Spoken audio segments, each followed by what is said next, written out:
A paz do Senhor, meus queridos, que Deus possa abençoar a sua vida.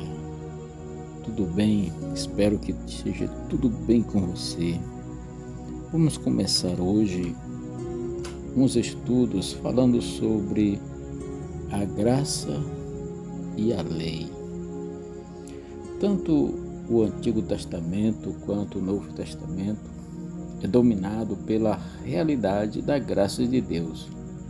Deus demonstrou em primeiro lugar a sua graça e posteriormente a lei. Ora, tendo previsto que Deus havia de justificar pela fé os gentios, anunciou primeiro o evangelho a Abraão, dizendo: todas as nações serão benditas em ti. Nós podemos ler isso em Gálatas capítulo 3, versículo 8, quando o apóstolo escreve esta epístola. A nova aliança ela foi estabelecida em Cristo, o descendente. Mas digo isso, que tendo sido a aliança anteriormente confirmada por Deus em Cristo, a lei que veio 430 anos depois não é invalidada, de forma a abolir a promessa. Gálatas capítulo 3, versículo 17. Porque a lei foi dada por intermédio de Moisés e a graça e a verdade vieram por meio de Jesus Cristo, como lemos em João capítulo 1, versículo 17. Pois bem, meus queridos, o apóstolo Paulo nos apresenta a ordem natural dos eventos.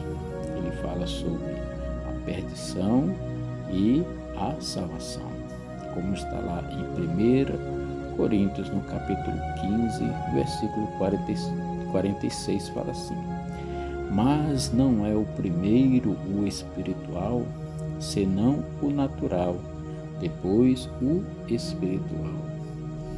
Não há como vir à existência homens espirituais sem antes existir homens naturais. Isto porque Adão é homem natural e Cristo, o último Adão, é homem espiritual.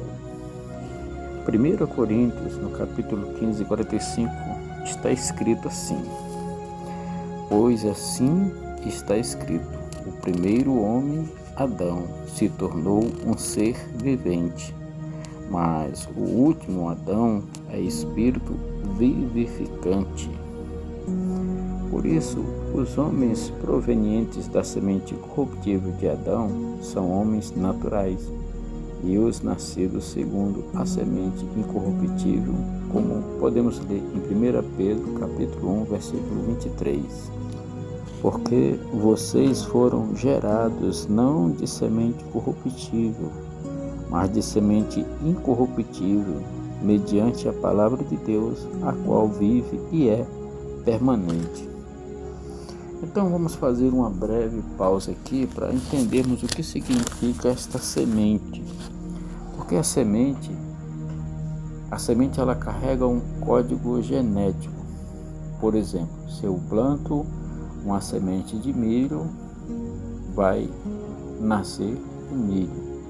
Se eu planto uma semente de feijão, vai nascer feijão, porque a semente que eu estou plantando, ela vai germinar aquilo que o seu código genético está já definido na semente que irá produzir.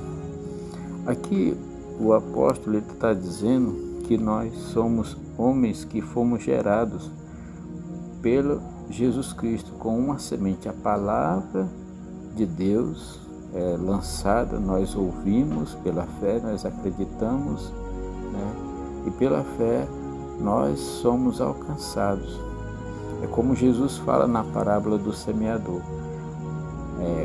O semeador saiu para semear, e aquela semente que cai na beira da estrada são as pessoas que ouvem e não dão valor, mas aquela pessoa que recebe a palavra e guarda no coração e há uma transformação de vida, ali sim A palavra do Evangelho que é pregada, que carrega a identidade de Cristo, gera na pessoa uma nova criatura, uma nova vida em Cristo Jesus. Somos informados por intermédio da palavra de Deus que todos os homens pecaram e foram destituídos da glória de Deus por causa da queda de Adão.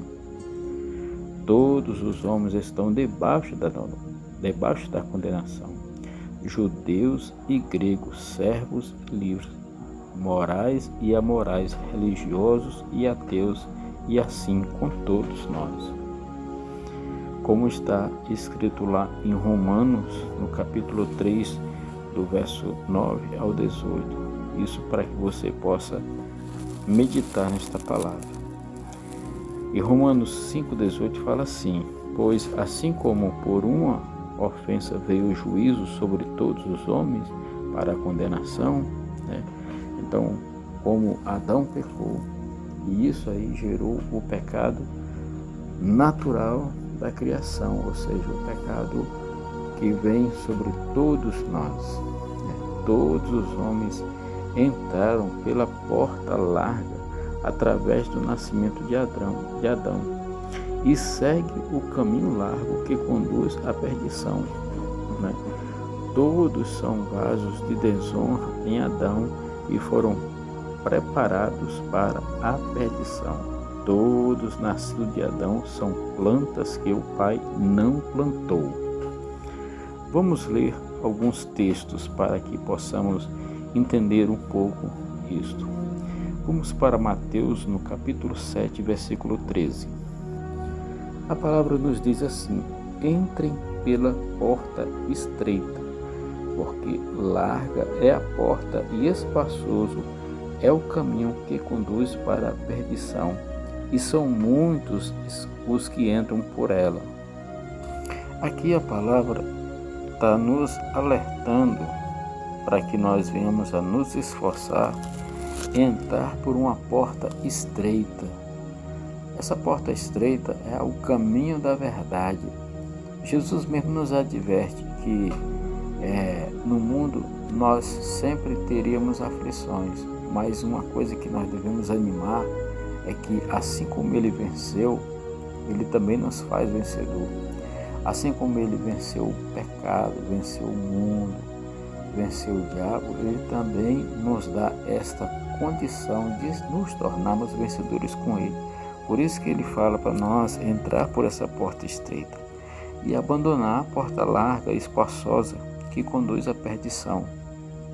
Em Romanos, no capítulo 9, versículo 21 e 22, vem falando acerca dos vasos. Olha só o que o apóstolo Paulo escreve aqui. 21. Será que o oleiro não tem direito sobre a massa para do mesmo barro fazer um vaso para honra e outro para desonra? Que diremos se Deus, querendo mostrar a sua ira e dar a conhecer o seu poder, suportou com muita paciência os vasos de ira preparados para a destruição? Aqui o apóstolo está dizendo que Deus ele é superior a tudo. E o próprio Jesus ele experimentou passar por diversas aflições e experimentar muitas provações, na verdade, quando ele foi levado para a cruz do Calvário para pagar a minha dívida e a sua dívida com morte e morte de cruz, com o derramar do seu sangue precioso. E Mateus, no capítulo 15, versículo 13, fala assim: mas ele respondeu: toda planta que o meu Pai Celeste não plantou será arrancada.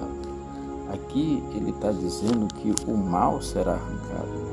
E aquela pessoa que não nascer de novo, que não tiver o arrependimento em seu coração, não se converter, não buscar o reino dos céus e a sua justiça, não colocar as palavras de Jesus dentro de si, guardando os mandamentos de Cristo e viver aqueles mandamentos, este homem será considerado como uma planta que Deus não plantou, e ela será arrancada, extirpada. Mas olha só a graça salvadora. Mas Deus amou o mundo de tal maneira que deu seu Filho unigênito, para que todo aquele que nele crê não pereça, antes tenha a vida eterna. João capítulo 3, versículo 16. Quando Jesus disse todo aquele, engloba não somente o povo judeus e gregos, mas também todas as nações, todos os povos, todas as pessoas que, conhecendo a palavra, arrependendo-se, confessando, buscando uma mudança de vida, recebe a graça, recebe a vida. Por quê? Porque Deus, Ele quer que o velho Adão, a velha natureza, em mim, em você, morra, desapareça, né? E através da palavra do Evangelho, quando nós ouvimos e acreditamos, porque a fé ela vem pelo ouvir e ouvir a palavra de Deus, esta palavra vai ser lançada dentro de nós como uma semente, a semente incorruptível de Cristo, a semente incorruptível do Senhor, e vai gerar em nós um homem e uma mulher espirituais. Por quê? Porque Jesus, Ele nos chama para que venhamos a viver desta forma, homens e mulheres espirituais. Porque se o primeiro Adão, a semente que foi criada semelhante a Deus, pecou e depois disso ele começou a gerar homens e mulheres semelhantes a Deus, mas com pecado, Jesus veio como uma semente incorruptível, uma semente pura, espiritual, e veio para gerar também homens e mulheres espirituais. Se o primeiro Adão pecou, o segundo veio renascer, reafirmar, veio confirmar o plano de Deus, a continuação do plano de Deus, agora de maneira mais eficaz, de maneira mais poderosa, porque a palavra de Deus tem poder para vencer o mal. Amém? Em Cristo, Deus revela aos homens a sua maravilhosa graça. Todos os que estão mortos em delitos e pecados, ou seja, na condição de filhos da ira e da desobediência em Adão por intermédio da fé em Cristo, recebem